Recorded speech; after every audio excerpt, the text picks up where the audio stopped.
Topic 1. I still remember the exact moment everything started to fall apart. Even though, at the time, I didn't realize it was actually the beginning of everything. Back then, my life was simple. Too simple, according to her. I didn't have much. A small rented place, old furniture, a phone that froze every now and then, and a bank account that barely survived until the end of the month. But even with all that, I had something I believed was enough. I had dreams. And I had her. We had been together for a while, and in my mind, we were building something real. I worked long hours, took extra shifts, tried different side hustles, all with one goal: to grow, to improve, to give us a better life. But for her, that wasn't enough. At first, it was subtle. Small comments here and there. Don't you think we should be further ahead by now? Other guys our age are already doing so much better. I used to brush it off, smile, say things like, "Our time will come," because I truly believed that. But slowly, her tone changed. The patience turned into frustration, the support turned into comparison, and the love started to feel conditional.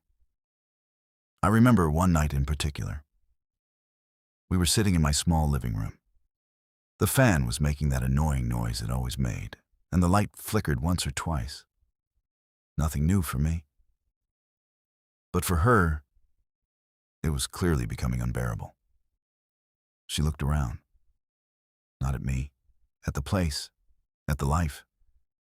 And then she said something that stayed with me for years. "I can't keep living like this." That sentence hit harder than anything, because it wasn't about the house. It wasn't about the money. It was about me. "It's temporary," I said, trying to stay calm. "I'm working on it. You know I am." She shook her head. Not angry, just done. "You've been saying that for a long time." Silence filled the room. Heavy, uncomfortable, final.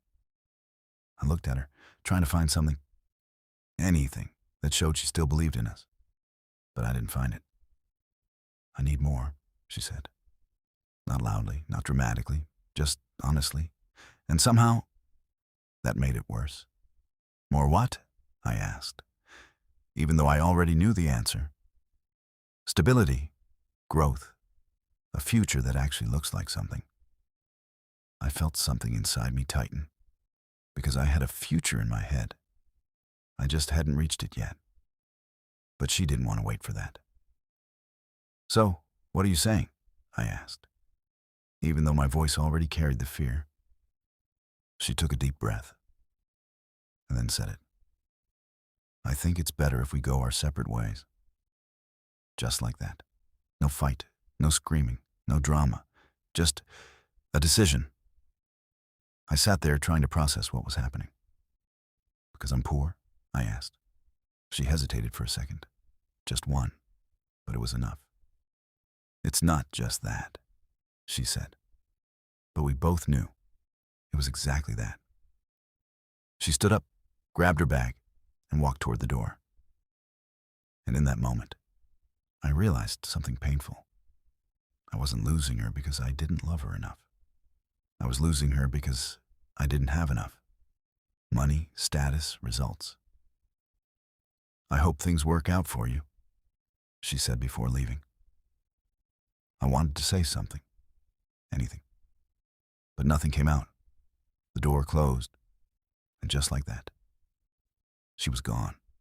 The silence that followed was deafening. I sat there for a long time, staring at nothing, replaying every moment, every word, every sign I chose to ignore. And eventually, one thought became very clear. She didn't leave because I had no future. She left because my future hadn't arrived yet. And that night, something inside me changed. Not anger, not revenge, something deeper, a decision. If the world only respected results, then I was going to become someone impossible to ignore. And I had no idea at the time that years later, when everything finally changed, when I became everything she once wanted, she would come back as if nothing had ever happened. Years passed, not days, not months, years. And in those years, everything changed. But not overnight. That's the part people don't see. They see the result. They don't see the process. After she left, I didn't suddenly become successful. There was no instant transformation, no miracle moment where everything just worked out. What there was silence, lonely nights, doubt, rejection, again and again. I worked harder than I ever had before, took risks I was afraid to take, failed more times than I can count. There were moments I questioned everything, including myself. There were nights I almost gave up. But every time I thought about quitting, I remembered that moment. Her words, her look, the way she walked away like I wasn't enough. And instead of breaking me, it fueled me, not out of revenge, but out of something deeper. I wanted to prove to myself that I could become more, that I wasn't defined by where I started. So I kept going. I studied. I worked. I sacrificed the things most people aren't willing to give up.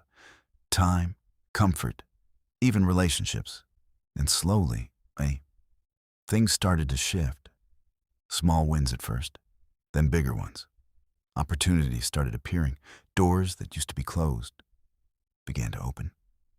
And one day, I realized something. My life no longer looked anything like it used to. The small apartment, gone. The financial struggle, gone. The uncertainty, replaced with clarity. I had built something. A business that grew faster than I expected. My name started to be recognized, first in small circles, then in bigger ones. Until eventually, I wasn't just doing well. I was known, respected, successful. The same world that once ignored me now paid attention. But here's the truth no one talks about. When you reach that point, you realize something strange. The success feels good, but it doesn't erase the past. It just puts it into perspective. I had everything I once thought I needed: money, status, recognition. But I had also changed. My mindset, my priorities, the way I saw people. And then, one day, she came back. It wasn't dramatic, no big announcement, no warning, just a message, simple, direct. Hey, it's been a long time. I stared at the screen for a few seconds, because out of all the things I expected in life, that wasn't one of them. I didn't reply right away, not because I was playing games, but because I genuinely didn't know what to feel. Memories came back, not just the good ones.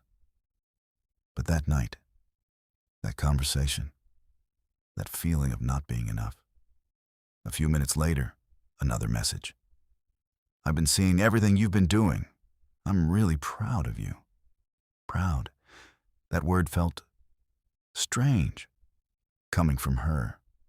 The same person who once walked away because I hadn't arrived yet.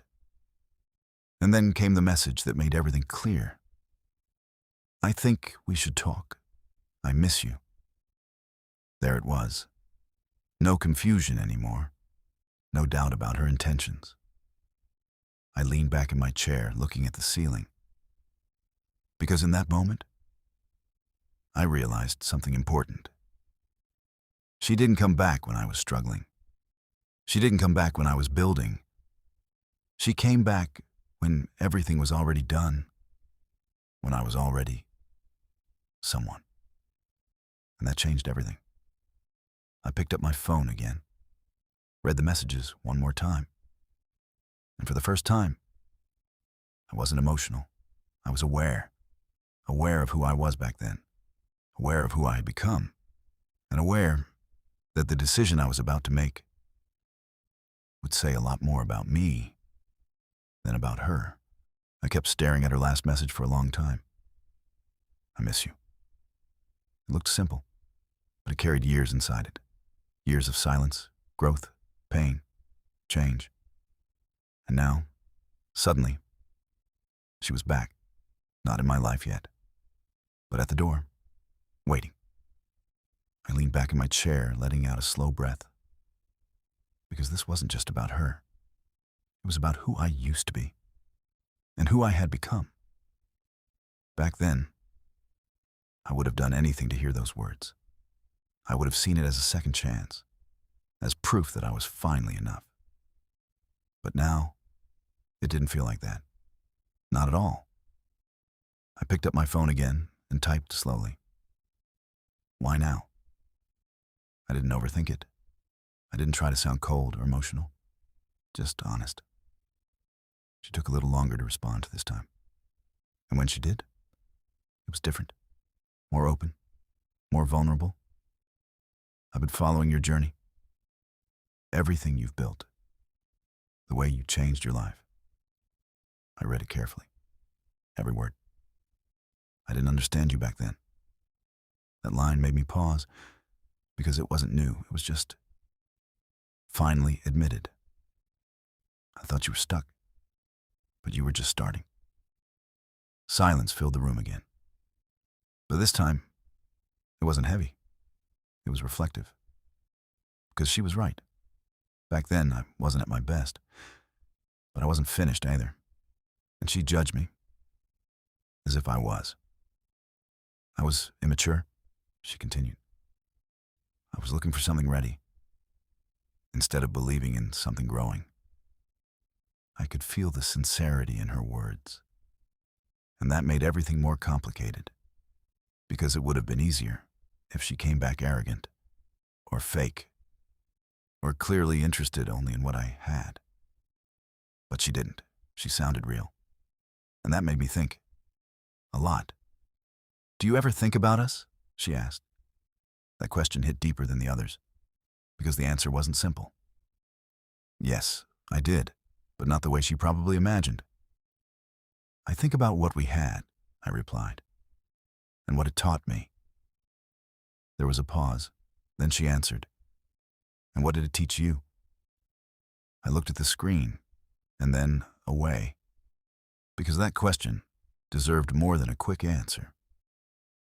It taught me that not everyone sees your value when you're still building, I wrote. Some people only understand when everything is already done. I didn't send it right away. I read it again, made sure it wasn't coming from anger, and then I hit send. A few seconds later, she was typing, then stopped, then typing again. And finally, I deserve that. That response caught me off guard, because there was no defense, no excuse, just acceptance. And that changed the tone of everything. I'm not here to argue about the past, she added. I just wanted to see if there's still something between us. There it was. Clear, direct, no confusion anymore.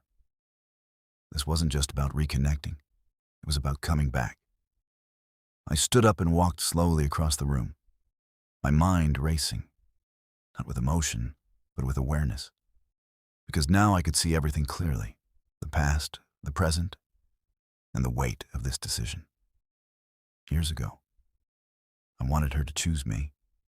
Now, I had to decide if I would choose her. And that was a completely different position to be in. I stopped in front of the mirror for a second, looking at myself. Not the success, not the image, but the person. And I asked myself something honest. If nothing had changed, would she still be here? That question shifted everything. Because deep down, I already knew the answer. And for the first time in this whole situation, I wasn't reacting. I was thinking, carefully, clearly, like someone who had learned and grown. And that's when I realized this wasn't about getting her back. This was about understanding if she still belonged in the life I built without her. And that answer, I hadn't given yet. But I was getting closer. Topic 4. Final. I stood there for a long time, thinking. Not about the past, not about what we used to be, but about what all of this actually meant. Because life has a strange way of testing you. Not when you're at your lowest, but when you finally have the power to choose differently. Years ago, I wanted her to stay. I wanted her to believe in me when I had nothing. I wanted her to see what I could become before I became it. But she didn't. And at the time, that broke me. Now, it built me.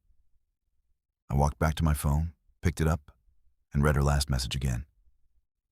I just want to know if there's still something between us.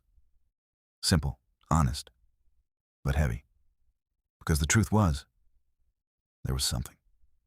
History, memories, feelings that once meant everything. But there was also something else now. Growth, self-respect, clarity, and those things change everything. I sat down and started typing, slowly, carefully, not from emotion, but from understanding. I won't lie, I wrote. What we had was real, and it mattered to me. I paused for a second, because that part deserved to be acknowledged. I grew a lot after you left, not just financially, but mentally. I continued. And one of the biggest things I learned is to value who stays when things are hard. I stared at the screen, making sure every word was honest. No anger, no ego, just truth. You didn't see me when I was building. You saw me when I was already built. I let that sit for a moment, because that was the core of everything. And that changed the way I see us. Her reply didn't come immediately, and for the first time, I wasn't waiting anxiously. I was at peace with whatever came next. A few minutes later, my phone buzzed. I understand, she wrote.